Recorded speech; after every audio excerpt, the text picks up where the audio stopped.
Once upon a time, upon a Christmas Eve, old Scrooge sat busy in his counting house. A Merry Christmas, Uncle! It was the voice of Scrooge's nephew.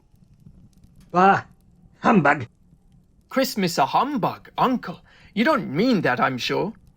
I do. Out upon Merry Christmas. If I had my will, every idiot who goes about with Merry Christmas on his lips should be boiled with his own pudding, he should. Uncle! Nephew, keep Christmas in your own way and let me keep it in mine. Keep it, but you don't keep it. Let me leave it alone, then. Much good may it do you. Much good it has ever done you.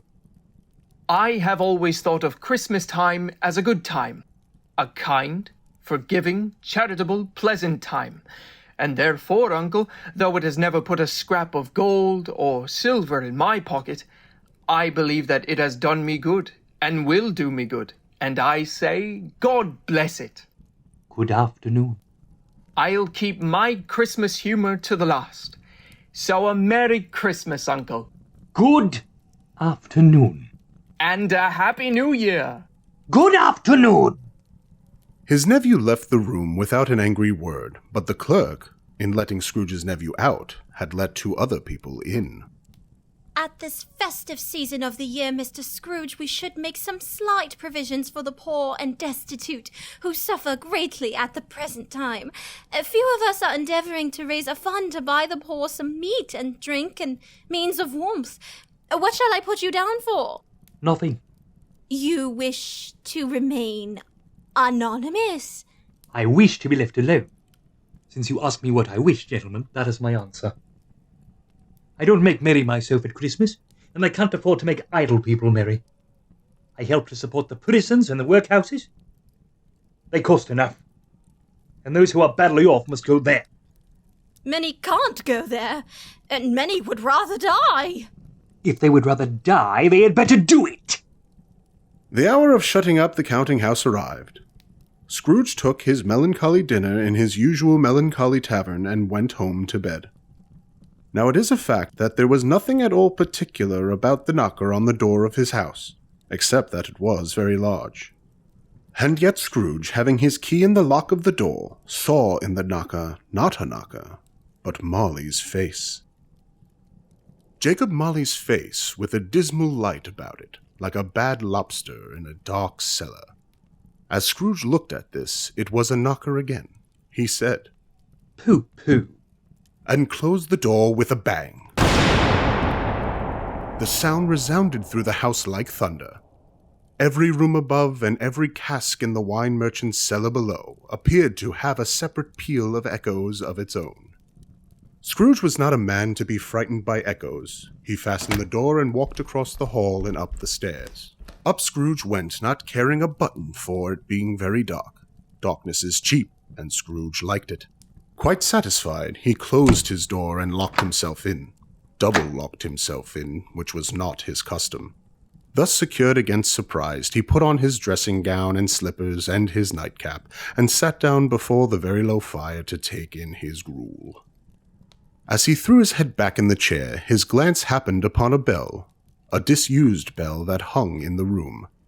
It was with great astonishment and with a strange dread that, as he looked, he saw this bell begin to swing. Soon it rang out loudly, and so did every bell in the house.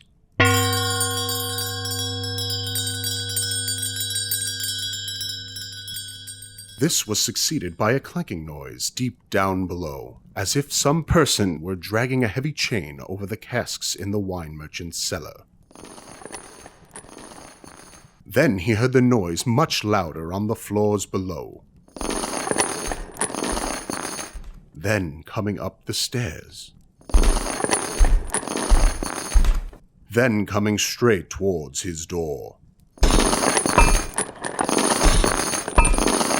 It came on through the heavy door, and a spectre passed into the room before his eyes, and upon its coming in, the dying flame leapt up as though it had cried, "I know him, Jacob Marley's ghost!" What do you want with me? Much. Who are you? Ask me who I was. Who were you then? In life, I was your partner, Jacob Marley. The ghost sat down on the opposite side of the fireplace, as if he were quite used to it. You don't believe in me. I don't. Why do you doubt your senses? Because a little thing affects them. You may be an undigested bit of beef, blot of mustard, a crumb of cheese, a fragment of underdone potato. There's more of gravy than of grave about you, whatever you are. The spirit raised a frightful cry.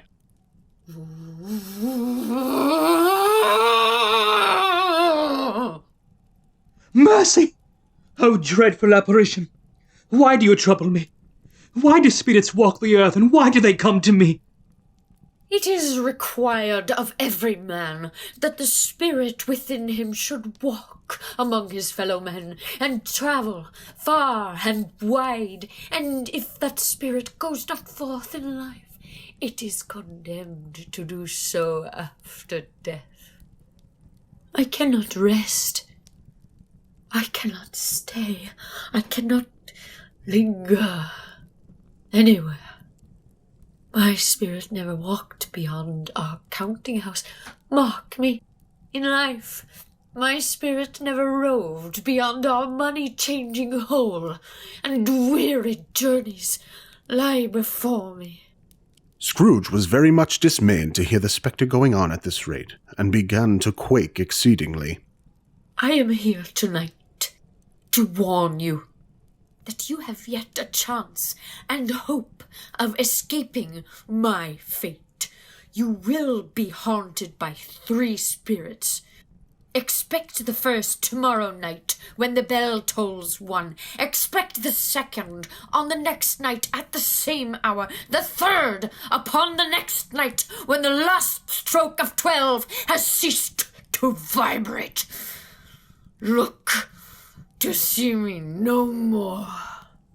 Scrooge tried to say humbug, but stopped at the first syllable, and being, from the emotion he had undergone, or the fatigues of the day, or his glimpse of the invisible world, or the conversation of the ghost, or the lateness of the hour, he went straight to bed without undressing, and fell asleep on the instant.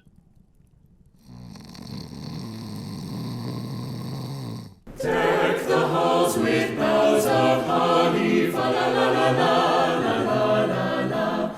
'Tis the season to be jolly, fa la la la la la la la la. Don we now our gay apparel, fa la la la la la la la la. Troll the ancient Yuletide carol, fa la la la la la la la la. When Scrooge awoke, the church clock tolled a deep, dull, hollow, melancholy 1. Light flashed up in the room upon the instant, and the curtains of his bed were drawn aside by a strange figure, like a child. Are you the spirit whose coming was foretold to me? I am. Who and what are you? I am the ghost of Christmas past. As the words were spoken, they passed through the wall and stood in the busy thoroughfares of a city. It was made plain enough by the dressing of the shops that here, too, it was Christmas time. The ghost stopped at a certain warehouse door and asked Scrooge if he knew it. Know it? I apprenticed here. They went in, at sight of an old gentleman in a Welsh wig sitting behind such a high desk that if he had been but 2 inches taller, he might have knocked his head against the ceiling. Scrooge cried in great excitement, Why, it's old Fezziwig. Oh, bless his heart. It's Fezziwig alive again. Yo-ho there, Ebenezer, Dick. A living and moving picture of Scrooge's former self. A young man came briskly in, accompanied by his fellow prentice. Yo-ho, my boys. No more work tonight. Christmas Eve, Dick. Christmas, Ebenezer. Let's have the shutters up before a man can say Jack Robinson. Clear away, my lads, and let's have lots of room here. Clear away! There was nothing they wouldn't have cleared away or couldn't have cleared away with old Fezziwig looking on. It was done in a minute. The warehouse was as snug and warm and dry and bright a ballroom as you would desire to see upon a winter's night. In came a fiddler with his music book, and went up to the lofty desk and made an orchestra of it, and tuned like 50 stomachaches. In came Mrs. Fezziwig, one vast smile. In came the 3 Miss Fezziwigs, beaming and lovable. In they all came, one after another, some shyly, some boldly, some gracefully, some awkwardly, some pushing, some pulling. In they all came, anyhow and everyhow. Away they all went, 20 couples at once. Hands half round and back again the other way, down the middle and up again, round and round. Old top couple always turning up the wrong place. When the clock struck 11, this ball broke up. Mr. and Mrs. Fezziwig shaking hands with every person as he or she went out, wishing him or her a Merry Christmas. A small matter to make these silly folks so full of gratitude. He has spent but a few pounds of your money, 3 or 4 perhaps. Is this so much that he deserves this praise? It isn't that, Spirit. He has the power to render us happy or unhappy, to make our service a pleasure or a toil. Say that his power lies in words and looks, in things impossible to add and count 'em up. What then? The happiness he gives is quite as great as if it cost a fortune. Spirit, remove me from this place. Haunt me no longer.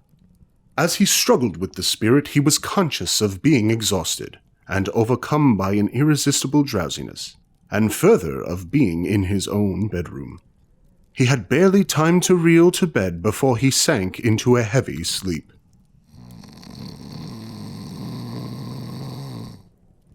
Scrooge awoke in his bedroom. The walls and ceiling were so hung with living green that it looked a perfect grove. The leaves of holly, mistletoe, and ivy reflected back the light, and such a mighty blaze went roaring up the chimney. Heaped upon the floor to form some kind of throne were turkeys, geese, great joints of meat, pigs, long wreaths of sausages, mince pies, plum puddings, barrels of oysters, red-hot chestnuts, cherry-cheeked apples, juicy oranges, luscious pears, great bowls of punch, and immense 12th cakes. Upon this couch there sat a giant, glorious to see, who bore a glowing torch. Come in, and know me better, man. I am the ghost of Christmas present. Look upon me. You have never seen the like of me before. Touch my robe. Scrooge did as he was told, and he held it fast. The room and its contents all vanished instantly, and they stood in the city streets upon a snowy Christmas morning. Scrooge and the ghost passed on, invisible, straight to Scrooge's clerks, and on the threshold of the door the spirit smiled and stopped to bless Bob Cratchit's dwelling with the sprinkling of his torch. Then up rose Mrs. Cratchit. What has ever got your precious father, then? And your brother, Tiny Tim? No, there's Father coming, cried the 2 young Cratchits, who were everywhere at once. In came Bob the father, his threadbare clothes darned up and brushed to look seasonable, and Tiny Tim upon his shoulder. Alas for Tiny Tim, he bore a little crutch, and he had his limbs supported in an iron frame. And how did little Tim behave? As good as gold and better. Somehow he gets thoughtful, sitting by himself so much, and thinks the strangest things you ever heard. He told me coming home that he hoped the people saw him in the church, because he was a cripple, and it might be pleasant to him to remember upon Christmas Day who made lame beggars walk and blind men see. Master Peter and the 2 young Cratchits went to fetch the goose, with which they soon returned in high procession. Mrs. Cratchit made the gravy, ready beforehand in a little saucepan, hissing hot. Master Peter mashed the potatoes with incredible vigor. Miss Belinda sweetened up the applesauce, Martha dusted the hot plates. Bob took Tiny Tim beside him in a tiny corner at the table. The 2 young Cratchits set chairs for everybody, not forgetting themselves, and crammed spoons in their mouths lest they should shriek for goose before their turn came to be helped. At last the dishes were set on, and grace was said. It was succeeded by a breathless pause, as Mrs. Cratchit, looking slowly all along the carving knife, prepared to plunge it into the breast, But when she did, and when the long-expecting goosh of stuffing issued forth, one murmur of delight arose all round the board, and even Tiny Tim, excited by the two young Cratchits, beat on the table with the handle of his knife, and feebly cried, Hurrah! But now the plates being changed by Miss Belinda, Mrs. Cratchit left the room alone to take the pudding up and bring it in. Mrs. Cratchit entered, smiling proudly with the pudding, like a speckled cannonball so hard and firm, blazing in half a quartern of ignited brandy, and bedlight with Christmas hollies stuck into the top. Oh, a wonderful pudding! At last the dinner was all done. The cloth was cleared, and the hearth was swept, and the fire made up. Then all the Cratchit family drew round the hearth, where the chestnuts on the fire sputtered and crackled noisily. They were happy, grateful, pleased with one another, and contented with their time. And when they faded, and looked happier yet in the bright sparklings of the spirit's torch at parting, Scrooge had his eyes upon them, and especially on Tiny Tim, until the last.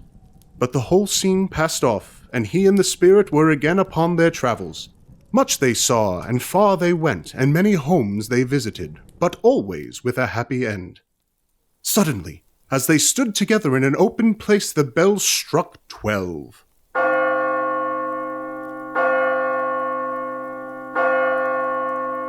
Scrooge looked about him for the ghost, and saw it no more. As the last stroke ceased to vibrate, he remembered the prediction of old Jacob Marley, and lifting up his eyes, beheld a solemn phantom, draped and hooded, coming like a mist along the ground towards him. Ghost of the future, I fear you more than any spectre I have seen. Will you not speak to me? It gave him no reply. The hand was pointed straight forward before them. Lead on. Lead on. The night is waning fast, and it is precious time to me, I know. Lead on, spirit. They scarcely seemed to enter the city, for the city rather seemed to spring up around them. But there they were in the heart of it amongst the merchants. The spirit stopped behind a little knot of businessmen. Observing that his hand was pointing to them, Scrooge advanced to listen to their talk. I don't know much about it either way. I only know he's dead. When did he die? Last night, I believe. What has he done with his money? I haven't heard. Company, perhaps. He hasn't left it to me, that's all I know. The scene had changed, and now he almost touched a bare, uncurtained bed. A pale light, rising in the outer air, fell straight upon this bed, and on it, unwatched, unwept, uncared for, was the body of this unknown man. Spirit, let me see some tenderness connected with the death. Or this dark chamber, spirit, will be forever present to me. The ghost conducted him to poor Bob Cratchit's house, the dwelling he had visited before, and found the mother and the children seated round the fire. Quiet. Very quiet. The noisy little Cratchits were still as statues in one corner, and sat looking up at Peter, who had a book before him. The mother and her daughters were engaged in needlework, but surely they were very quiet. The mother laid her work upon the table and put her hands up to her face. The colour hurts my eyes. They're better now again. It makes them weak by candlelight, and I wouldn't show weak eyes to your father when he comes home for the world. It must be near his time. Past it, rather. But I think he has walked a little slower than he used to these few last evenings, Mother. I've known him walk with Tiny Tim upon his shoulder very fast indeed. But he was very light to carry, and his father loved him so that it was no trouble. No trouble. And there's your father at the door. She hurried out to meet him, and Bob came in. His tea was ready for him, and they all tried who should help him to it most. Then the two young Cratchits got upon his knees and laid each child a cheek against his face, as if they said, "Don't mind it, father. Don't be grieved." Bob was very cheerful with them, and spoke pleasantly to his family. He looked at the work upon the table and praised Mrs. Cratchit and the girls. You went today, then, Robert? Yes, my dear. I wish you could have gone. It would have done you good to see how green a place it is. But you'll see it often. I promised him that I would walk there on a Sunday. My little child. My little child. Spectre, something informs me that our parting moment is at hand. I know it, but I know not how. Tell me what man that was, with the covered face, whom we saw lying dead. The ghost of Christmas yet to come conveyed him to a dismal, wretched, ruinous churchyard. The spirit stood amongst the graves and pointed down to one. Scrooge crept towards it, trembling as he went, and following the finger read upon the stone of the neglected grave his own name, Ebenezer Scrooge. Am I the man who lay upon the bed?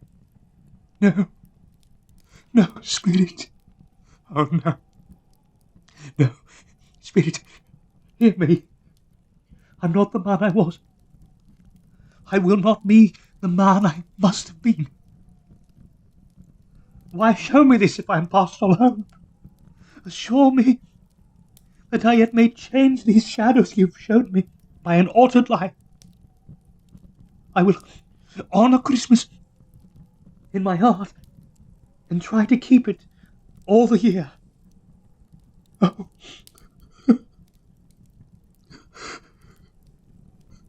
Tell me I may sponge away the writing on this stone. Holding up his hands in one last prayer to have his fate reversed, he saw an alteration in the phantom's hood and dress. It shrunk, collapsed, and dwindled down into a bedpost. Yes, and the bedpost was his own. The bed was his own. The room was his own. Best and happiest of all, the time before him was his own, to make amends in. He was checked in his transports by the churches ringing out the lustiest peals he had ever heard. Running to the window, he opened it and put out his head. No fog, no mist, no night. Clear, bright, stirring, golden day. What's today? Cried Scrooge, calling downward to a boy in Sunday clothes. Eh? What's today, my fine fellow? Today? Why, it's Christmas Day. It's Christmas Day. I haven't missed it. Hello, my fine fellow. Hello? Do you know the Potterers in the next street? But one at the corner. I should hope I did. An intelligent boy. A remarkable boy. Do you know whether they've still got the prize turkey that was hanging up there? Not the little prize turkey, but the big one. What, the one as big as me? What a delightful boy. It's a pleasure to talk to him. Yes, my buck. It's hanging there now. Is it? Go and buy it. Walker. No. I am in earnest. Go and buy it, and tell them to bring it here, that I may give them direction where to take it. Come back with the man, and I'll give you a shilling. Come back with the man in less than 5 minutes, and I'll give you half a crown. The boy was off like a shot. I'll send it to Bob Cratchit. He shan't know who sends it. It's twice the size of Tiny Tim. Scrooge dressed himself all in his best, and at last got out into the streets. The people were by this time pouring forth as he had seen them with the ghost of Christmas present. And walking with his hands behind him, Scrooge regarded everyone with a delightful smile. He looked so irresistibly pleasant, in a word, that 3 or 4 good-humoured fellows said, "Good morning, sir. A Merry Christmas to you." He was early at the office next morning. If he could only be there first and catch Bob Cratchit coming late. The clock struck 9, no Bob. 1/4 past, no Bob. Bob was full 18 minutes and a half behind his time. Bob's hat was off before he opened the door. He was on his stool in a jiffy, driving away with his pen as if he were trying to overtake 9 o'clock. Hello? What do you mean by coming here at this time of day? I am very sorry, sir. I am beyond me time. You are? Yes, I think you are. Step this way, If you please. Now, I tell you what, my friend. I'm not going to stand for this sort of thing any longer. And therefore, I am about to raise your salary. Bob trembled. A Merry Christmas, Bob. And a merrier Christmas, Bob, my good fellow, than I have given you for many a year. I'll raise your salary and endeavour to assist your struggling family. Scrooge was better than his word. He did it all and infinitely more, and to Tiny Tim, who did not die, he was a second father. He became as good a friend, as good a master, and as good a man as a good old city knew, or any other good old city, town, or borough in the good old world. Some people laughed to see the alteration in him, but his own heart laughed, and that was quite enough for him. And it was always said of him that he knew how to keep Christmas well. May that be truly said of us and all of us. And so, as Tiny Tim observed, God bless us, everyone.